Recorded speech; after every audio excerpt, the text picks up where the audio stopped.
Pessoal, hoje a gente tem a honra de ter a presença da professora doutora Dora Porto, que vai nos brindar com a nossa aula pública Direitos Humanos, Saúde e Bioética em Perspectiva Latino-Americana. A professora Dora Porto, ela é bacharel em Antropologia e fez a especialização em Bioética, assim como o doutorado em Ciências da Saúde pela Universidade de Brasília. Ela, junto com o professor Volney Garrafas, deram início à bioética da intervenção, da qual a gente conhece bastante aqui no panorama brasileiro. A Dora também foi assessora da presidência do Conselho Federal de Medicina, da qual ela desempenhou a função de editora da revista Bioética do CFM. Foi aí que, então, essa revista se tornou uma das melhores revistas de bioética latino-americana. E, além da revista Bioética do CFM, a Dora também foi a primeira editora executiva da RBB, Revista Brasileira de Bioética, da nossa Sociedade Brasileira de Bioética, do qual ela também foi vice-presidente no cargo de gestão entre 2007 e 2009. A Dora tem trabalhado bastante com essas temáticas, né, dos direitos humanos e as temáticas do ponto de vista de uma bioética crítica e social. Dora, muito obrigado pela sua participação. Marta, queres fazer os agradecimentos?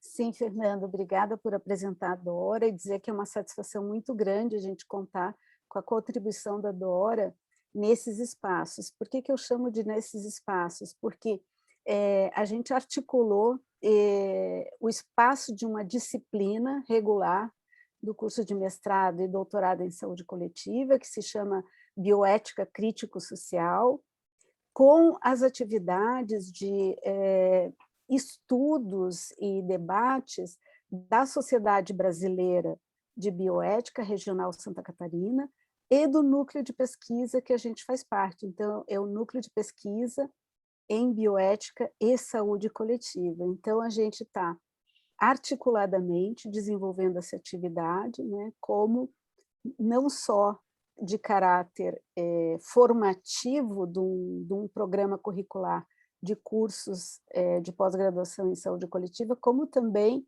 de caráter informativo e de investigativo, enfim, que a gente possa estar alimentando a nossa área da bioética nessa intersecção com a saúde coletiva, né? Então, a gente agradece também, né, a participação dos membros do NUPEBISC, do grupo de pesquisa, não só dos estudantes que estão regularmente matriculados na disciplina, e agradece também aqueles colegas, né, que estão ligados e participam, né, ativamente das regionais da Sociedade Brasileira de Bioética. Então, agradecer a professora Márcia, o professor Reinaldo, o professor João Salles, que estão aqui conosco, né, e que vão, então, compartilhar conosco esse espaço de diálogo, de debate, e alimentar um pouco, né, essa área da bioética social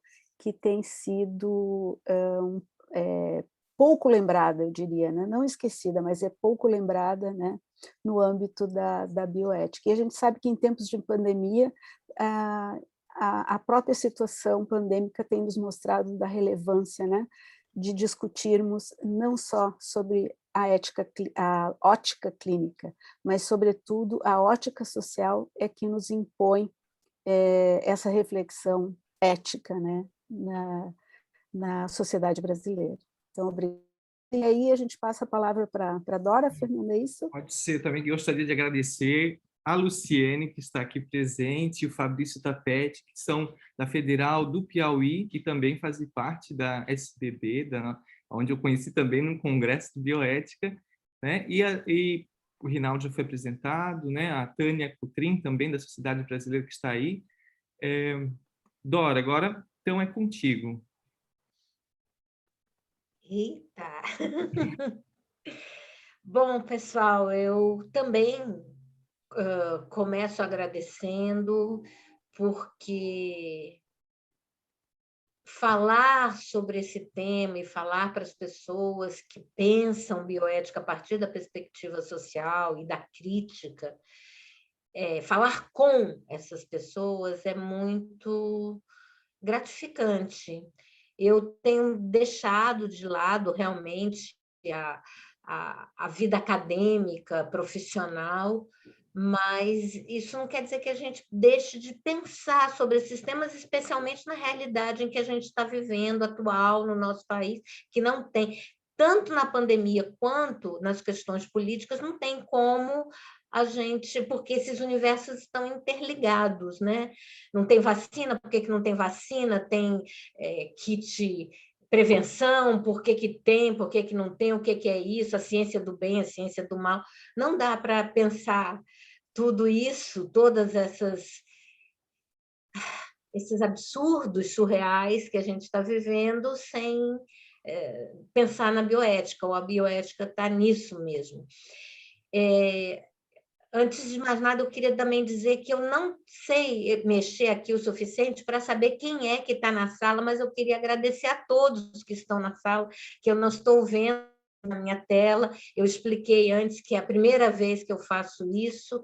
Eu sou do tempo da quadro negro, giz, essas coisas, que às vezes a gente botava uma transparência, que era o jeito de projetar alguma coisa. Então, eu não sei, mas eu, de qualquer forma, agradeço a todos.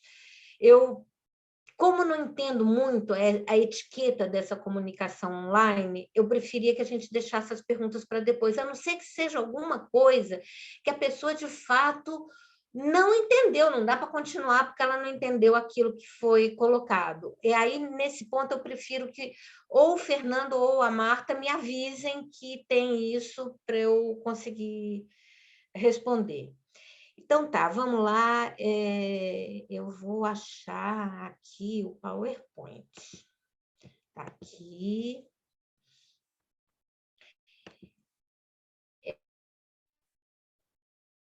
Essa é a abertura desse PowerPoint, de fato, eu já uso há um tempo, porque eu achei que ela expressa muito o que a gente vive na nossa sociedade.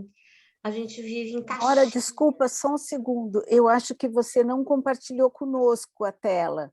Então, a gente não está enxergando. Ai, obrigada, obrigada. Pois é, não falei que eu ia fazer alguma coisa assim? Deixa eu ver. Não tem problema, é assim mesmo. ESC. É aqui, é no share Uhum. screen. Ok. Deixa eu ver se eu consegui, Perfeito. Não, ainda não. Agora. Ahá! Deu certo? Vocês estão vendo? Certo, ótimo. Uhum. Pois é, esse eu já uso há um tempão, esse slide, porque eu acho que a gente vive desse jeito, sabe? Umas caixinhas que dizem para a gente o que a gente tem que ser, se a gente é homem, se a gente é mulher, se a gente é velho, se a gente é jovem, se a gente é criança, se a gente... O que a gente é, o que a gente tem que ser nessa sociedade. E acho que, como esse conhecimento é dado, a gente já... A nossa concepção, o que a gente aprende que é o mundo, passa através de aprender o que a gente é, eu acho que todos nós sabemos o que a gente tem que, o que a gente vai conversar, né? Então, eu gosto muito dessa ideia de que a gente já sabe, a gente só precisa recordar, a gente vai recordar juntos, né? Por quê? Porque quando você nasce, já botam lá na porta da maternidade, né, o seu sexo, uma corzinha, se você vai usar azul ou rosa, que nem a ministra Damares apregoa para a gente, essas coisas. Então, isso acaba sendo essas visões de mundo, elas acabam sendo inerentes. E isso é muito prevalente na nossa construção da identidade da gente, daquele grupo com o qual a gente se identifica e é identificado pela sociedade. Então, isso é muito prevalente. E eu acho que isso é tão forte que a gente acaba atribuindo noções humanas a tudo, às árvores, às plantas, aos rios, ao céu, à poluição. E, na verdade, não há ética no mundo, há ética na vida humana. Então, não adianta a gente querer passar a responsabilidade para o tsunami, passar a responsabilidade para as mudanças climáticas, para o aquecimento global. Isso é responsabilidade humana, lidar com ética, com o planeta, com as outras pessoas, é a nossa responsabilidade. A gente não pode dizer que a vacina é ética ou a vacina não é ética. A gente está sendo ético ou está sendo não ético em aplicar ou não aplicar a vacina. Então, é assim, eu acho isso importante porque não aceitar a nossa responsabilidade enquanto seres humanos faz parte de um jogo que uns atribuem aos outros e os outros atribuem aos primeiros, e acaba que ninguém é responsável, fica aquela linguagem de sujeito oculto, ninguém é responsável por nada. Eu acho que a gente está vivendo um momento de se responsabilizar. E se responsabilizar significa pensar, gente, pensar, sabe? É difícil, é doloroso. Outro dia alguém me mandou um texto dizendo que pensar não é um ato natural, que a gente tem que se esforçar para pensar. Não foi você, Márcia? Não, né? Que a gente precisa se esforçar para pensar, e eu acho que a gente precisa, sabe? Principalmente na bioética, principalmente na crítica, porque essas noções que a gente recebeu, por exemplo, que a gente está partilhando aqui, uns estão em Minas não, uns estão no Paraná, outros estão em Santa Catarina, eu estou em Brasília, mas a gente sabe, a gente tem um arsenal comum de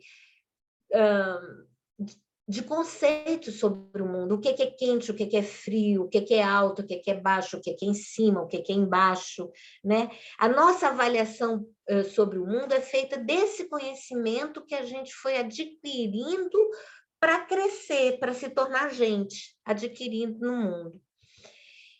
E aí vem uma coisa que eu sempre me debato com isso, porque a gente sempre pergunta para os alunos, o que é bioética? A bioética é a noção de bio, que é vida, com a ética, é a ética da vida, né? Bioética é você lidar com as ciências biológicas ou a medicina de uma forma ética, né? Algumas pessoas até vêm tentando caracterizar a bioética como ciência, para dar mais legitimidade. Então, a bioética é uma ciência da vida, né? E eu não concordo que bioética seja ciência, pode ser até que seja, que comprovem que é, mas eu acho que a ciência lida só com fatos, e a bioética vai além, ela lida com os fatos e com os valores que a gente atribui aos fatos, né? Os valores que a nossa sociedade atribui aos fatos. Então, eu acho que bioética é isso. E o que permeia todas as relações no mundo? O poder. Então, eu acho que bioética é uma crítica ao poder, é uma forma de estudar o poder, de aprender o poder. Se você quer pensar no principialismo, você vai pensar o poder entre o profissional e o paciente, né? É uma relação de poder. Uns podem falar, outros não podem falar, outros estão tentando ganhar por meio da autonomia, que é uma ferramenta bioética, o poder de falar, né? Então, a relação da justiça em bioética, mesmo no principialismo, é um questionamento da justiça, da distribuição, do que é adequado. Então, nesse aspecto, é poder. Se você for pensar na dimensão das relações sociais, a bioética também é poder. Porque a bioética vai falar de quê? De saúde, vai falar de direitos humanos, vai falar disso que a Marta tocou. A gente está vivendo aqui na pandemia e aí? Tem gente que não pode fazer isolamento porque tem que trabalhar, tem gente que não pode fazer isolamento porque não tem casa para se isolar. Então, né, é poder, é uma questão de poder. E aí é isso, o poder... Peraí, vou deixar vocês lerem, porque eu detesto ficar lendo PowerPoint, parece que as pessoas que estão assistindo são analfabetas, né? Mas não é o caso. Então, mas eu acho isso, que na dimensão individual, o poder é a possibilidade de você garantir o próprio prazer e afastar a dor. Isso é básico, né? Isso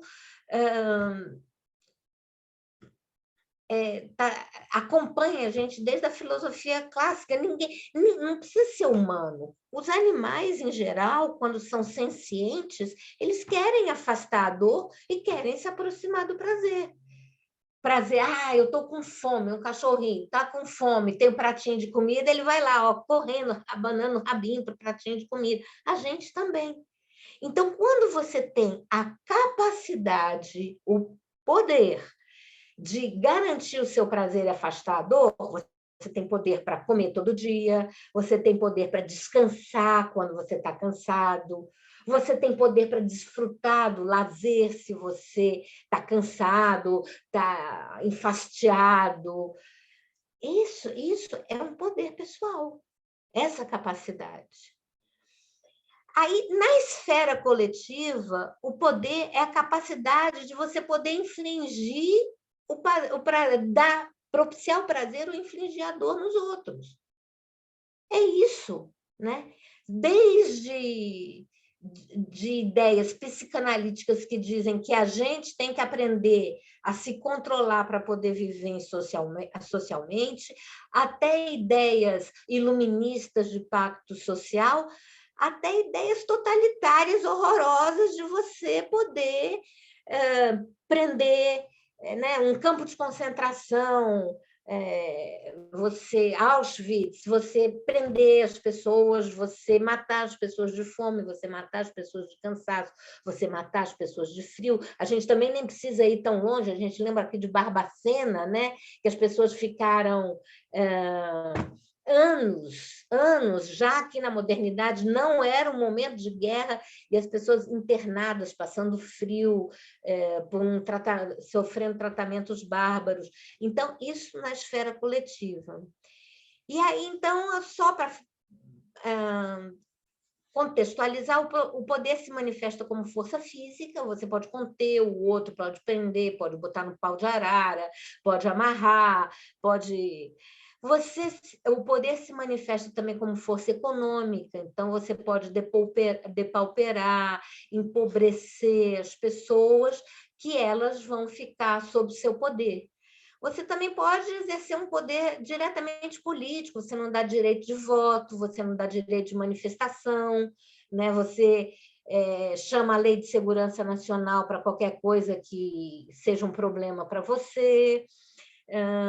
Você exerce um poder político sobre as pessoas. Eu, quando tirei meu título de eleitor, eu fiquei com esse título 23 anos não tinha eleição. Então, era um papel assim, que tinha um espaço atrás para você receber um carimbo, mas eu até plastifiquei, porque não tinha eleição, para não estragar o negócio, eu plastifiquei, porque os meus direitos políticos estavam suspensos.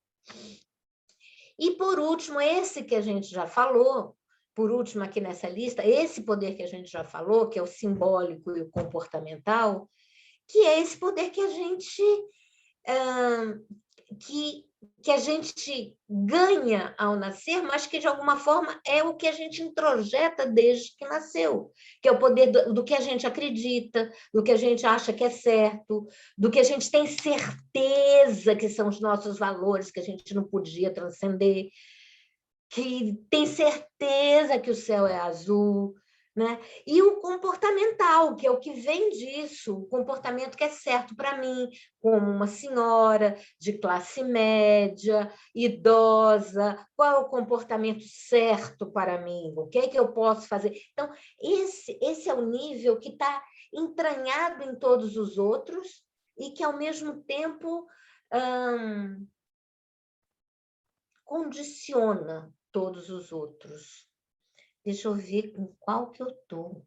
Porque eu tenho uma cola aqui do lado, igual o Eduardo Bueno, que tem também, eu sou fã dele, então também tenho.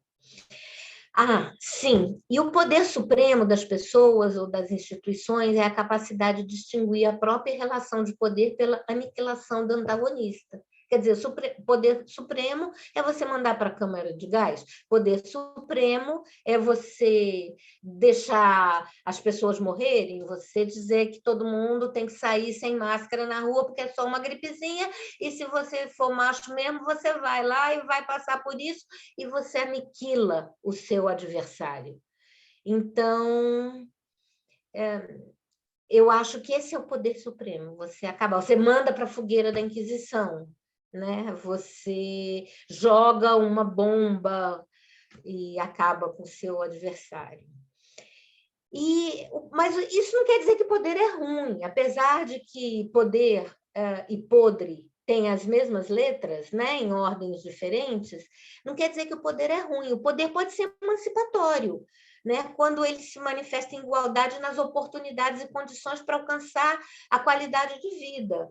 Né? Quando o poder é igual autonomia, igual liberdade, porque ninguém que não tem o mínimo de autonomia, ninguém que é muito vulnerável consegue ser autônomo, é muito difícil.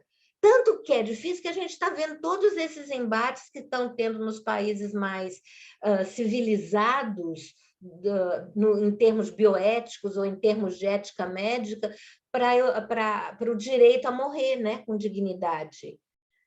Porque a pessoa é vulnerável e ela não tem autonomia nenhuma para decidir, eu não quero ficar nessa situação, prefiro ir embora desse planeta. Então, como é difícil discutir isso, né? Então, a vulnerabilidade é quase que o oposto da autonomia, e a autonomia é verdade para a gente agir. Então, eu acho que do lado bom do poder é isso, é a gente adquirir a capacidade de se emancipar. Né? Isso não quer dizer que a gente não vai sofrer influência, isso não quer dizer que a opinião dos outros não vai importar para nós, isso não quer dizer que a gente não vai se achar feio porque está mais gordo ou mais magro do que eu devia, mais sarado ou mais malhado. Não, a gente vai acreditar nessas coisas, porque esse é o processo constitutivo. A gente tem que estar muito ligado, muito orientado para conseguir se criticar, a reflexão crítica. Gente, está muito chato. Não.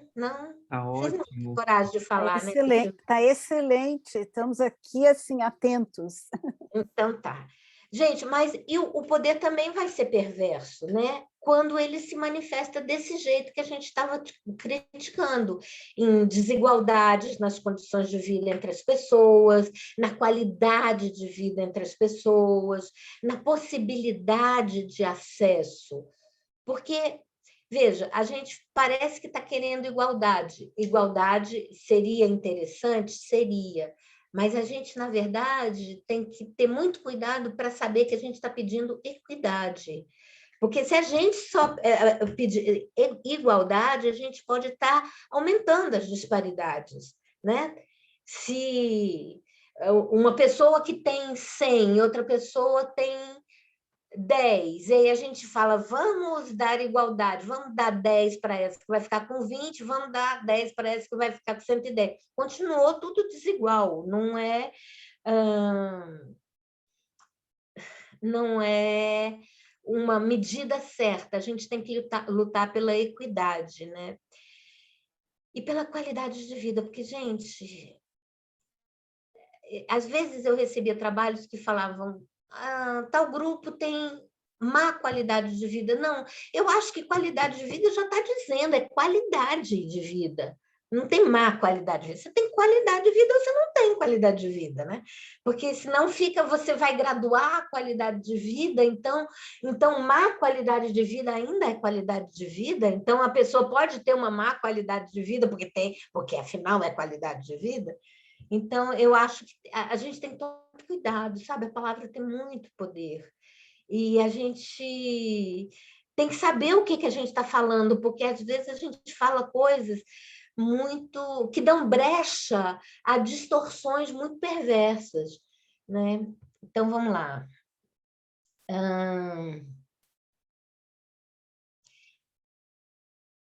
Isso já foi, isso já foi. Isso foi.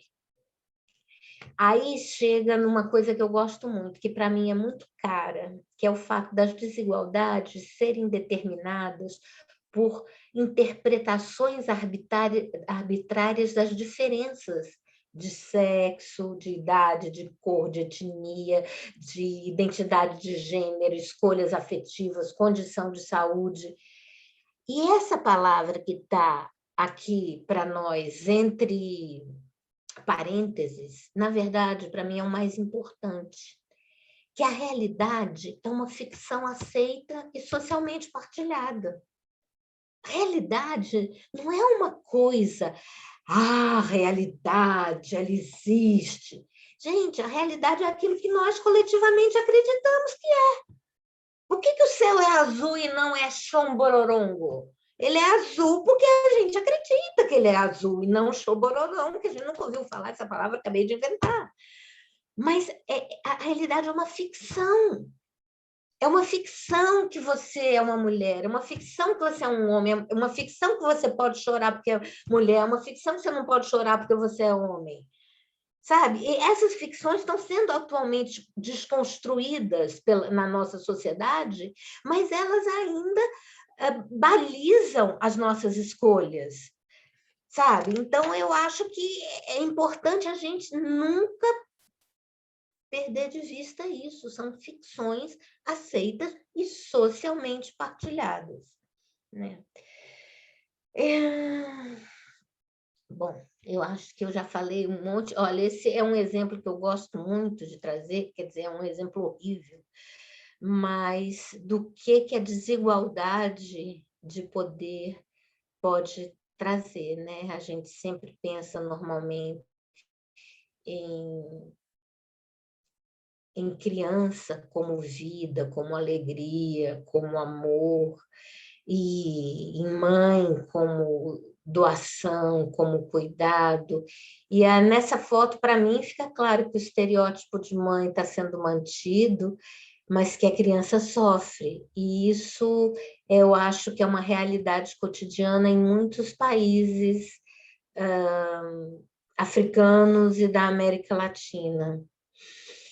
Bom, então essas diferenças que a gente numerou de identidade, gênero, sexo, etária, etc., são relacionadas ao poder e são interpretadas como status, né? A gente não fala que o homem branco, anglo-saxão, tem mais poder, né? Então, são características identitárias que a gente associa ao poder. Teve um tempo atrás um texto que eu escrevi falando que a gente usa a palavra gringo para falar que é estrangeiro, mas que se a gente encontrasse no calçadão de Copacabana o Evo Morales, que era o presidente na época, e a Angela Merkel, a gente ia achar a Angela Merkel muito mais gringa, né? Ela é mulher, mas ela é muito mais gringa do que o Evo Morales.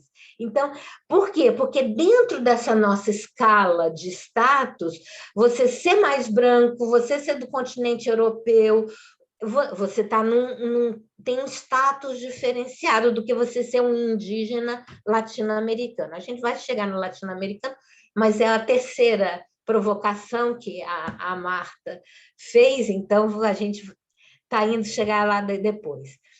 Então, assim, o poder e o status são associados à riqueza, e isso não é de agora, né? Na época em que as pessoas viviam em tribos, era associada à riqueza, o mais rico tinha mais mulher, o mais rico tinha mais comida, a gente começou a ter rebanhos, o mais rico tinha rebanho, e tinha mais...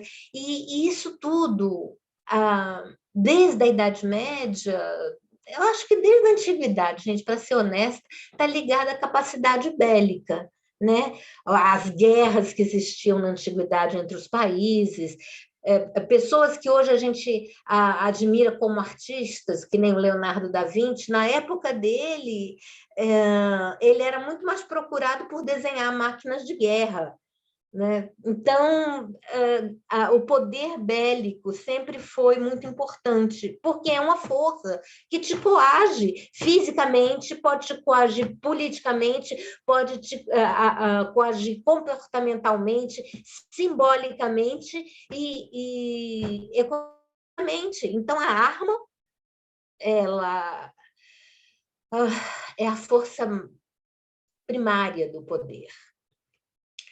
E aí eu gosto de botar essas imagens que são desse poder perverso, porque são imagens do pior uso possível do poder, todas são do século XX, imagens de guerras, guerrilhas, etc.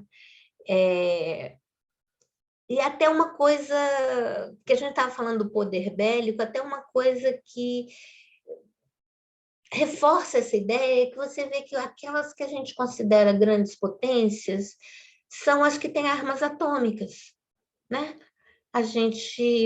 A Índia tem armas atômicas. Nossa, será que os países muçulmanos estão desenvolvendo armas atômicas? A gente tem que impedi-los para eles não se tornarem terroristas, né? Não tem esse discurso?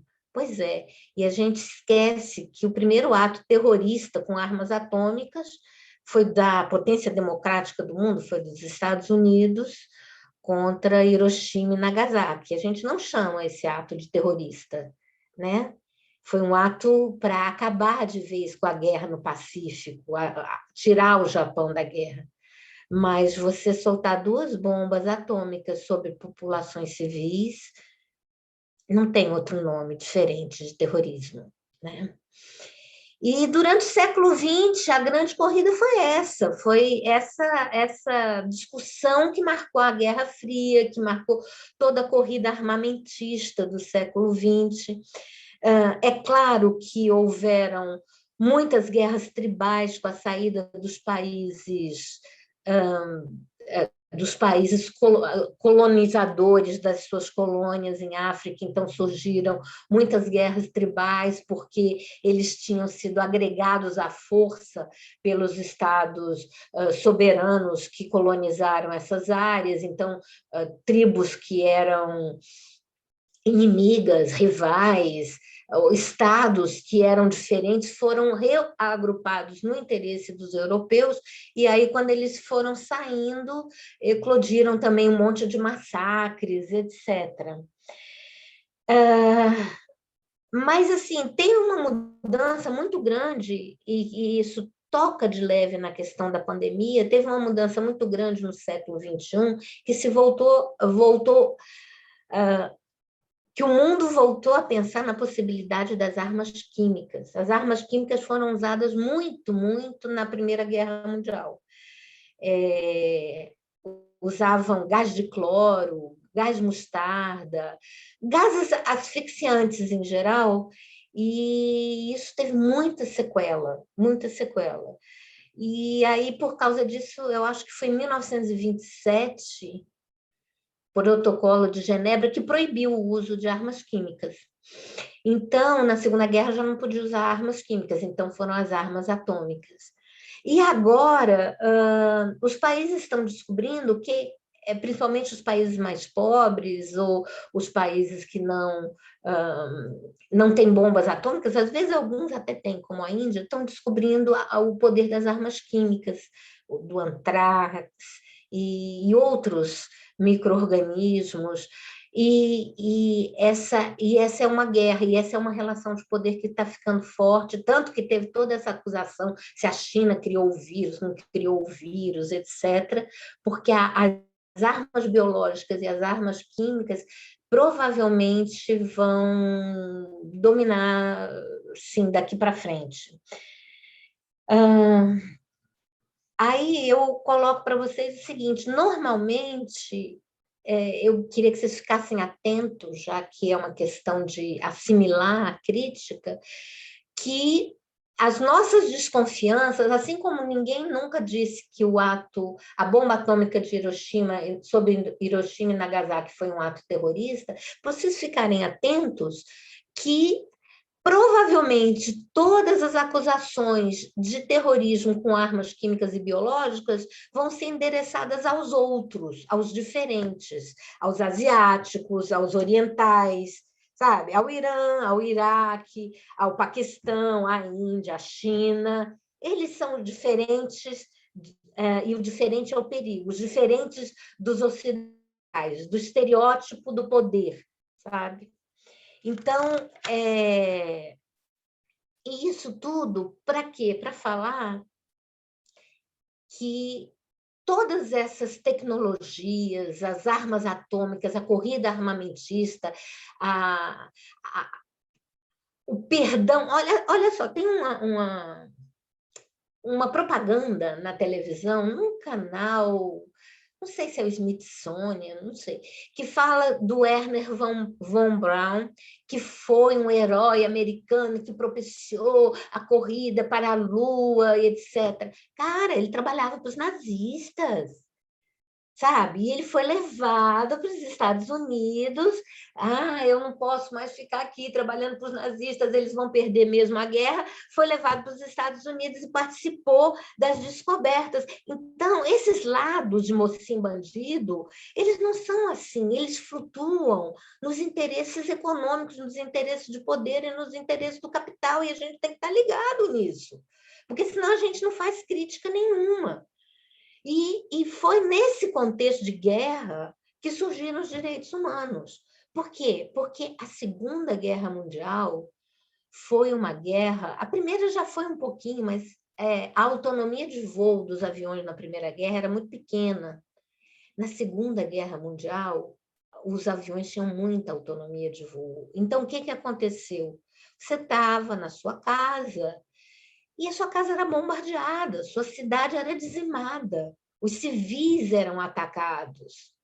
Até então, a guerra era assim, você tinha um grupo, você tinha outro grupo, eles ficavam ali no campo de batalha e se enfrentavam. Você pegava um grupo, entrava numa cidade, sitiava a cidade e dominava a cidade. Mas não era contra as pessoas. A Segunda Guerra Mundial foi uma barbaridade contra pessoas. Você morria na sua casa, morria dormindo, tinha aquela sirene, e você vai lá para o metrô, para um lugar, para o porão, para tentar se salvar dos bombardeios. E por causa dessa barbárie, surgiu a noção de direitos humanos. Porque não existia. Não existia. Gente, eu sempre falo isso, eu vou repetir, tem um monte de gente que já ouviu isso, mas não existia a ideia de direitos humanos. As pessoas não eram iguais em direitos, não tinham os mesmos direitos, não tinham o direito de ter os mesmos direitos. O direito era ser diferente. Se você é rico, você é rei, você tem mais direito, acabou. Se você é o dono e eu sou o escravo, você pode me matar, acabou. Não existia a ideia de direitos, não existia a ideia de que todas as pessoas são iguais. Essas ideias já tinham surgido na França revolucionária, tinham surgido nos Estados Confederados que deram origem aos Estados Unidos, mas elas eram circunscritas a países e situações específicas. Não eram ideias que valiam para todos os seres humanos. Os direitos humanos valem para todos os seres humanos. Não tem humano menos humano, mais humano. Todos os seres humanos. Isso é inédito. Nunca aconteceu isso antes. Então, Isso aconteceu há 73 anos atrás. Eu acho que é 73 anos atrás, em 1948. Gente, é muito pouco tempo. É muito pouco tempo. Meu pai falava isso, falava, gente, 70 anos para o curso da história não é nada.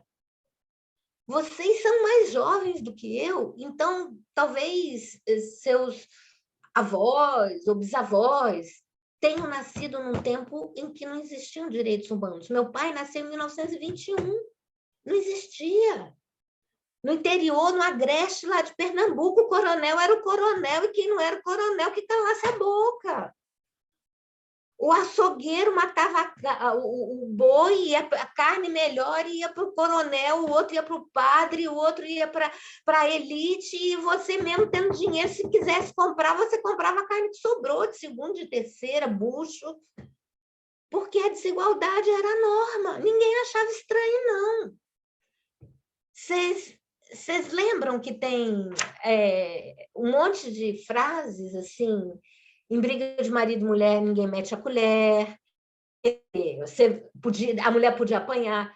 Meu pai falava uma que dizia que usavam na terra dele, que era assim, eu não sei porque eu estou batendo, mas ela sabe porque está apanhando. Umas quadrinhas assim, os homens, eu estou falando só de gênero porque é o que eu sou mais afeita, mas os homens são os diabos, não há mulher que os negue, mas todas elas procuram um diabo que as carregue. Então, eram umas coisinhas assim, sabe, para colocar a mulher numa posição de inferioridade, e não podia, a mulher não podia ter passaporte, tinha que ser assinado pelo marido, a mulher não podia ter propriedade, era junto com o marido, sabe? Eu casei formalmente depois de 10 anos que eu já estava com meu marido. Mas eu fiquei com tanto medo quando eu fui casar, tanto, porque a lei dizia que ele podia mandar em mim. E eu fiquei com tanto medo. Eu já conheci ele há 10 anos, mas eu fiquei com o rosto todo pipocado, gente. Você vê na foto do meu casamento, é toda cheia, como se eu fosse lotada de espinha, de medo que eu fiquei de me colocar conscientemente numa posição de subalternidade como essa que a lei prescrevia na ocasião. Bom, então vamos aos direitos humanos. Os direitos humanos, eles questionam justamente isso, a divisão de poder e oportunidades nessa dimensão social. Porque sem direitos humanos, a desigualdade era natural. Então, eles começam a pensar, bom, todos somos iguais, né? Todos os seres humanos... Aliás, vocês lembram que a Declaração Universal de Direitos Humanos, quando foi assinada, chamava Declaração Universal de Direitos do Homem, né? Do homem, isso mesmo, Márcia. Depois colocaram, falaram só para os homens, as mulheres não entram não nessa brincadeira, e aí mudaram para direitos humanos. E os direitos humanos, eles justamente estão questionando essas diferenças, né, entre homens e mulheres. Por exemplo, o movimento negro, ele também tem um pé forte nos direitos humanos, porque as populações negras, especialmente estadunidenses, aqui no Brasil isso está sendo mais frequente, esse fenômeno da consciência negra, mas nos Estados Unidos as pessoas começaram a falar, quem é esse homem que tem direito que eu não tenho, que eu não posso sentar no ônibus, que eu não posso entrar no hotel, que eu não posso comer no restaurante, que eu não posso nada, que direitos dos homens são esses? Então, começaram a surgir os movimentos negros, né? Os jovens começaram a questionar, maio de 68, na França, e se espalhou pela Europa, até no Brasil teve repercussão, também foram, mas por que só os homens? Por que os jovens não podem? Por que a gente não pode pensar desse jeito, usar roupa assim, fazer tais coisas, ser contra essa sociedade, né? Então, esses direitos, eles surgiram muito e se aprofundaram muito a partir da década de 60, porque em 48 eram os direitos de primeira geração, eram os direitos à vida, principalmente, né? Eram direitos de você não ser morto, Então, eram chamados, às vezes, de direitos negativos. Na segunda geração, na década de 60, 70, até um pouco da década de 80, à medida que eles foram se especificando, os direitos passaram a ser que nem o PIDESC, a CEDAW, a Convenção para a Eliminação de Todas as Formas de Discriminação contra a Mulher, a Conferência de Beijing, de Cairo, alguns já... Na verdade, na década de 70, teve a Conferência de Cairo sobre planejamento... Como é que se chama? Planejamento para ter filho? Bom, enfim. Planejamento familiar, né? Isso, obrigada. Mas, na verdade, também falaram em direitos reprodutivos, né? Direitos sexuais e reprodutivos. Espera aí. Eu vou sair daqui só um minuto.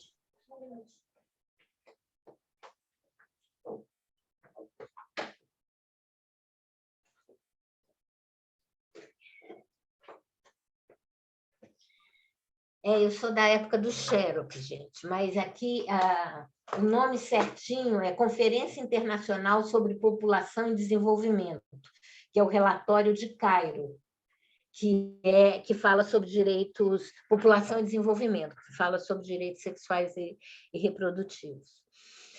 Bom, todo esse movimento vem vindo desde a década de 60, crescendo num crescente.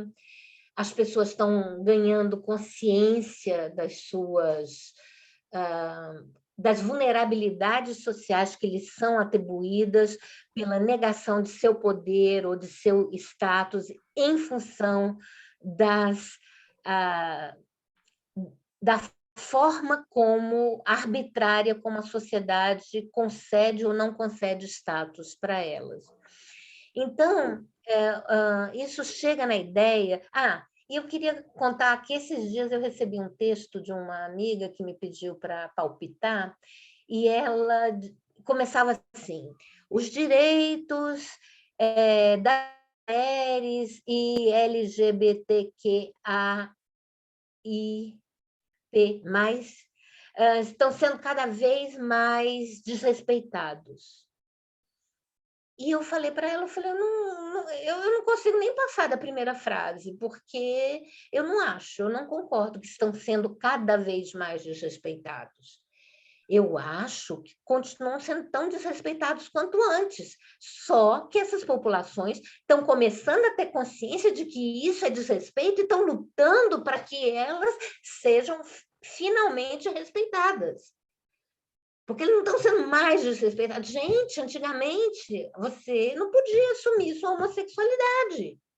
Antigamente, você não podia ter direito nenhum sendo mulher. Cala a boca, mulher. Né? Então, agora, eu fiz o meu doutorado, trabalhei com mulheres negras, eu fiz 12 entrevistas, 4 com idosas, 4 com adultas e 4 com jovens, segundo os critérios etários da OMS. E eu só tive uma entrevistada, que reconheceu que era discriminada em função da cor. As outras todas reconheceram que eram discriminadas em função de gênero, mas de cor só uma. Hoje em dia, as pessoas reconhecem. Ser negro já tá transformado na nossa sociedade, já virou um valor positivo para as populações negras. Elas conseguem se assumir como negras e ter orgulho. É igual também às populações LGBTQIAP+. Elas já conseguem ter orgulho. Olha que bonito o governador do Rio Grande do Sul, né? Tem um monte de críticas e tal, apoiou o Bolsonaro, mas sabe, as pessoas conseguem ter orgulho. E eu acho que isso é um passo muito grande que a gente deu nesses 73 anos. Por isso que eu digo o que está nessa nossa tela. Os direitos humanos tornaram visível e permitiram a gente estranhar a desigualdade em status, riqueza e poder. Porque senão a gente não estranhava. Sabe, o coronel é rico, eu sou pobre, é isso mesmo, Deus quis assim, sempre foi assim, já era assim desde os primórdios. A gente só estranha porque agora a gente tem a ideia de igualdade, senão a gente não estranhava. Então, isso eu acho que não é para a gente ficar contente, mas é para a gente perceber que muda, sabe? Que a história muda, que as nossas ideias, as nossas ficções aceitas que moldam a realidade mudam. E elas mudam no tempo, mudam de acordo com a cultura, com a sociedade. Né? Então, porque os direitos humanos é isso, operam na dimensão simbólica. E os direitos humanos têm uma vantagem, que é o seu caráter supranacional. Isto é, todo mundo que é signatário de um documento de direitos humanos está dizendo que concorda com aquelas ideias. Já passou da hora? Não, né? Já passou a hora? Não, Dora, tranquilo. Tá bom. Ainda Então, temos uns 10 minutos, tá? 10 a 15. 10 a 15 pode ser? Pode, eu vou fazer o mais rápido que eu puder. Então, supranacional, o que quer dizer? Que todos os países que assinaram concordam com aquilo. Então, pensa bem, uma realidade que está sendo praticada ou desejada, porque às vezes não é praticada, é só desejada, no mundo inteiro. É mais do que só na dimensão nacional. É mais do que nós brasileiros, sabe? Nós latino-americanos, nós... Não! Os direitos humanos estão há 73 anos se tornando uma moralidade mundial. Claro, tem países que têm ressalva, que não assinam documento, que eu assino menos a cláusula tal, mas, de uma maneira geral, isso quer dizer que as pessoas ou concordam, ou praticam, ou gostariam de chegar nesse parâmetro de respeito ao outro ser humano. Bom, isso tem muitas, mas é só falta de direitos humanos. Então, exige, eu quero voltar só para essa, porque eu gosto tanto dessa foto que mostra a expectativa das pessoas, né, de um novo tempo que está por vir, a expectativa que a gente tem nessas mudanças e como a gente pode estar enganado se a gente não tem em vista que essa igualdade e a desigualdade, elas estão inerentes à sociedade, porque me dá muita irritação, sabe, gente? Eu confesso para vocês, quando eu leio documentos que dizem generalisticamente, tem que respeitar os direitos humanos, tem que respeitar os direitos humanos, tem que... Gente, mas então diz, quais são os direitos humanos que vocês querem que sejam respeitados? Porque como a gente viu, tem conferência de Cairo, tem conferência de Beijing, tem conferência, um monte de conferência. Então, você estuda os direitos humanos e olha qual é o caso que você quer. Tem a Declaração Universal sobre Bioética e Direitos Humanos. Então, quais são os direitos humanos? Porque tem direitos humanos para a terceira idade, tem direitos humanos para a natureza, tem direitos humanos que contemplam muita diversidade. Nessa tela de vocês vão ver que tem uma figura do ser humano numa posição absolutamente antropocêntrica sobre todas as outras formas de vida, que é o que a gente pensa, a gente vale mais. A gente acha que a gente vale mais, que a gente pode destruir, pode... Né? Por quê? Porque o que importa é o que importa para a gente, o que importa para a gente é o lucro. Então, resumindo, os direitos humanos buscam simetria social. Eu vou correr. Agora já entramos na saúde, já estamos já... Dora, fica tranquila, porque o povo quer te ouvir, tá? Então, fica tranquila, a gente vai balizando ali. Quando a gente estiver no limite, a gente te diz, né? Tá bom, tá Dora. Então, porque eu não tenho nem relógio aqui. Tá, pode deixar que eu e o Fernando ficamos aqui. Tomem conta para mim, porque meu marido falou assim, se você tocar não sei aonde, você vê todas as pessoas. Eu falei, gente, eu não consigo nem saber se eu vou conseguir passar o PowerPoint, quanto mais ver todas as pessoas. Então, não tenho nem relógio. No caso da qualidade de vida, ela ficou muito associada a partir das descobertas dos micro-organismos, especialmente no século XX, com o avanço nos medicamentos, o avanço das tecnologias médicas de diagnósticos, exames, ao paradigma biomédico. E isso leva ao fenômeno da medicalização. Eu vou pedir licença para vocês para ler. Essa é uma autora, a Marilena Vilela Mendes, que eu uso... Interessante para você, viu, ter. Hã? Deu para ver? Ela está fazendo, acho que é na escola de medicina isso aqui. É uma aula pública com essa professora. O microfone que foi Fiz aberto. alguma coisa errada? Não. Agora está falando do paradigma É um biomédico. microfone que está aberto, eu estou procurando de quem que é para... Pronto, desliguei o microfone. Desculpa, Dora.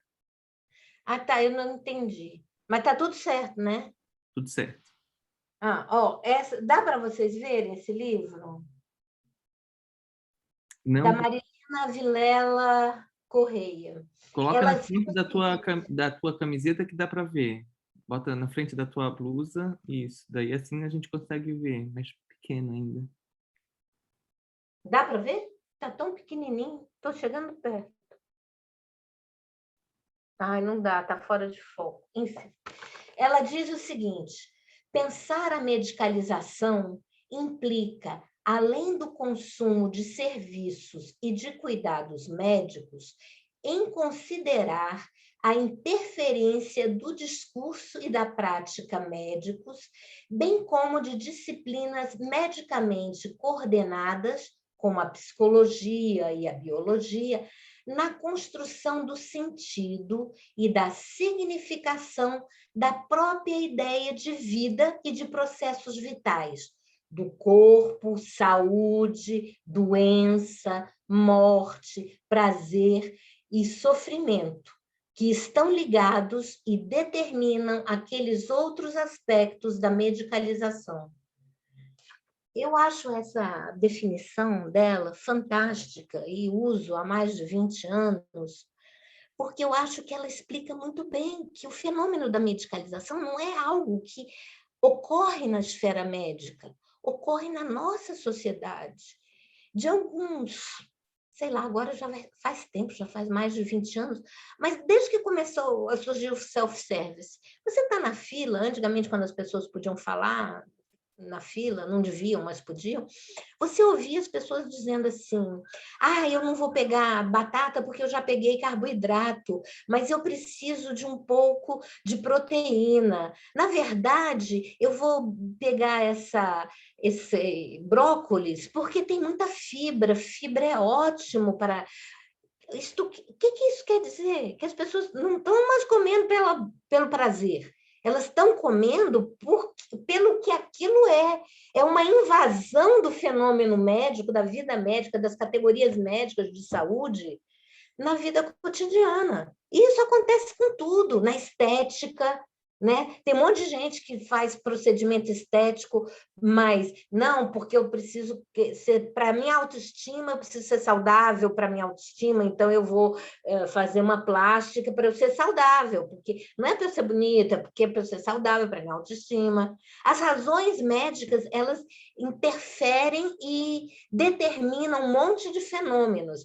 Então, o fenômeno da medicalização, quase tudo deve ou não deve ser feito, decorre de razões de saúde, de razões médicas. O paradigma biomédico entrou no nosso cotidiano, não são mais outros. E aí, esses imperativos gerados pela medicalização, eles normalmente acabam confundindo com diretrizes propostas pelos direitos humanos para minimizar ou eliminar as diferenças, a desigualdade. Então, por exemplo, as crianças indígenas não podem andar de pé no chão na aldeia, né, gente? Porque andar de pé no chão faz mal. Pega verme, pega bicho. Então, não pode, a gente tem que cuidar delas para isso, né? A gente não pode permitir... Ai, gente, me falta um exemplo. Eu só me lembro de um exemplo terrível, que foi um exemplo que aconteceu comigo. Eu vivia numa comunidade de roça, assim, bem no interior de Goiás, e eu tinha tido meu primeiro filho, e eu aprendi com as comadres que quando a criança resfriava, a gente tinha que limpar o nariz da criança. E uma das formas que elas ensinaram era você fechar uma narina e sugar, e depois você fechava a outra narina e sugava. Existem uns aparelhos aqui na nossa sociedade para isso, né? Umas bombinhas assim que você bota e... Mas, na verdade, lá não existia. E quando eu fui visitar uns parentes em São Paulo e o meu filho se resfriou e eu fiz isso, eu quase fui expulsa da casa que eu estava. As pessoas acharam que eu estava sendo rude com elas, que eu estava sendo nojenta, que eu estava fazendo uma agressão premeditada, utilizando esse comportamento. Isso quer dizer, uma coisa vale num contexto e não vale em outro contexto. Agora eu vou voltar para esse slide. Na bioética, a ideia de de biologia, prevaleceu sobre a ideia de ética. Então, as ideias de vamos transformar a bioética em uma ciência, a bioética só se aplica à medicina, mas, na verdade, os direitos humanos, eles são qualidade de vida. O que a gente sabe que os direitos humanos são? O que é saúde? Saúde é o completo estado de completo bem-estar físico, mental, espiritual, não é só ausência de doença. Então, eles coadunam com os direitos humanos, eles estão juntos com os direitos humanos, qualidade de vida e direitos humanos. Eles são a mesma coisa. E isso é saúde. Saúde não é só não ficar doente. Aí agora a gente entra rapidamente na América Latina, e eu digo rapidamente porque eu queria perguntar para vocês, embora eu não sei se a gente tenha como responder, mas eu me pergunto, o que é América Latina? O que é América Latina? América Latina é um espaço geográfico? América Latina é um território, no sentido do Milton Santos? América Latina é um conglomerado de países cuja língua e cultura descende de países latinos, de língua latina, França, Espanha, Portugal? O que é América Latina? Quando há alguns anos, muitos anos atrás, eu estava fazendo um curso no continente europeu e eu estava conversando com uma amiga minha que era canadense e uma espanhola chegou e falou, mas estava conversando com a gente, falou, mas vocês são americanos. Cara, eu falei, eu não sou americana, eu sou brasileira. Ela falou, mas é americana. E aí que a ficha caiu, mais de 50 anos a ficha caiu. Eu falei, cara, eu sou americana. Os norte-americanos estadunidenses sequestraram o nome para eles a ponto de eu não me reconhecer como americana. Eu sou americana, vocês são americanos, nós somos americanos. Eu tive que me olhar pelo olhar do outro, pelo olhar do estrangeiro, do europeu, para perceber que eu sou americana. E dentro dessa minha americanidade, eu vivo na América Latina, que é uma categoria colonial. A América Latina é uma categoria de subalternidade. A América, que você pensa primeiro quando fala na América, são os Estados Unidos da América. E o resto da América, principalmente a América Latina, vive numa condição de subalternidade, de colonialidade, que tem a ver com colonialismo. E por que eu falo isso? Porque eu volto com a ideia de que todas as necessidades que os direitos humanos devem suprir, de todos os povos, não são a mesma. Não são as mesmas. Então, assim, a gente deve respeitar os direitos culturais, são super importantes. Nós não somos menos porque somos latino-americanos. Nós somos latinos, nós somos latino-americanos, nós somos americanos e nós somos do povo da terra, sabe? Eu acho lindo, a ONU chama as pessoas, as populações ou povos. Nós somos o povo da terra. A gente não pode se diminuir, sabe? A gente não pode entender essa nossa latino-americanidade como uma coisa de só menos. Eu quero ler para vocês, tinha um outro, mas o outro já passou o tempo. Mas um texto do Quijano, sabe? Que o Aníbal Quijano, que foi um pensador, um filósofo peruano, ele já morreu, e ele pensava muito na ideia de, vou passar, igualdade, opressão, porque não são iguais para todos, etc., sobre colonialismo e colonialidade. Ele foi uma das pessoas que discutiu, que criou, que desenvolveu o conceito de colonialidade. E ele fala assim, ó, a colonialidade transcende o colonialismo e não desaparece com a independência ou descolonização dos países que foram colônias. Ela opera através da naturalização de certos padrões nas relações de poder e na naturalização de hierarquias raciais, culturais, territoriais, de gênero e epistêmicas, isto é, as nossas ficções. O colonialismo continua trabalhando na gente através das nossas ficções, de acreditar que em Miami é melhor. Dessa forma, a colonialidade subalterniza certos grupos de seres humanos, garantindo sua dominação, exploração, ignorando conhecimentos e experiências dos povos nativos. Então, eu acho, gente, resumindo, que para a gente fazer uma bioética crítica, a gente tem que ser crítico, a gente tem que entender, a gente tem que ir atrás das aparências, a gente tem que ver o que está atrás daquilo que nos é dado, das nossas próprias crenças, porque senão a gente esbarra e fica nelas. Ah, isso é assim, eu sou desse jeito, nós somos desse jeito, o brasileiro não quer trabalhar. Gente, a gente trabalha 48 horas semanais. Há países aí no mundo que são 30.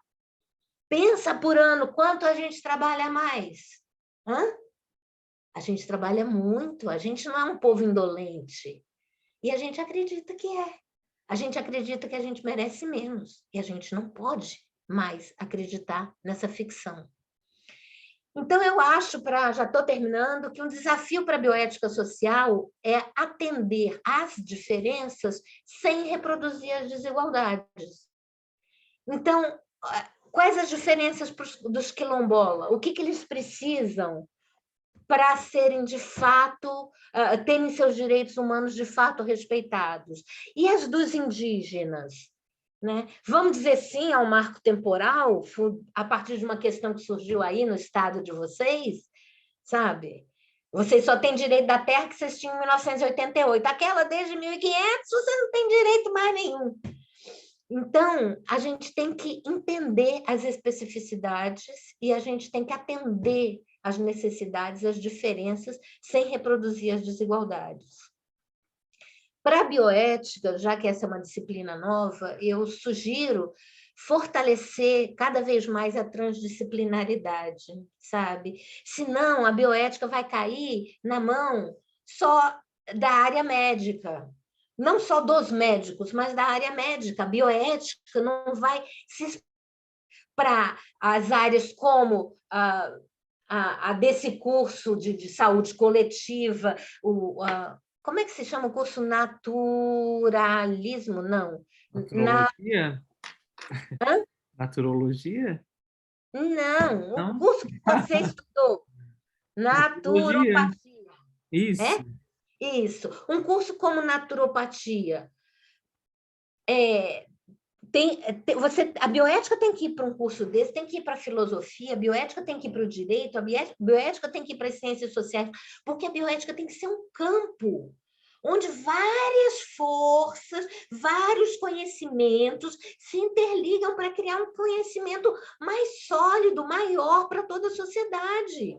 A gente tem que romper essa hierarquia da medicina e da biomedicina na bioética. É lindo essa matéria, me motivou a falar com vocês, porque essa matéria está nesse caminho, essa disciplina que está sendo criada, sabe? E outra coisa que não sou eu que estou dizendo, eu estou só copiando da maravilhosa, da incrível Fátima Oliveira, que foi uma bioeticista de primeira linha, que participou da 19696, da CONEP, que era a presidente de uma ONG de direitos sexuais e reprodutivos latino-americana, e ela dizia, gente, a bioética tem que participar dos movimentos sociais, tem que ir para os movimentos sociais, tem que incorporar as perspectivas dos movimentos sociais e tem que reforçar, dar ferramenta é uma palavra do Roland Chiran, ferramenta para esses movimentos sociais conseguirem se colocar, se impor, crescer, fazer com que suas visões de mundo ganhem cada vez mais espaço e visibilidade. Então, eu acho que é isso. Eu acho que vocês estão no caminho certo. Para mim, foi uma grande honra estar aqui com vocês. Eu espero que, para aqueles que já viram essa minha fala sobre os direitos humanos e sobre o quanto eles são inéditos e o quanto a gente não deve desistir e achar que eles estão retroagindo, não, eles estão indo adiante, eles estão trazendo um novo mundo, eles estão desenhando um novo mundo. E a gente está contribuindo com esse desenho. Que demorem 5, 50, 500 anos para isso vingar de fato, pode até ser, mas a gente está trazendo a nossa luz para que isso aconteça. E eu agradeço vocês por ter me dado essa oportunidade. É isso. Dora, muito obrigado. Excelente fala. Peço para você descompartilhar ali a tela. E daí Stop share. Isso. Daí você vai conseguir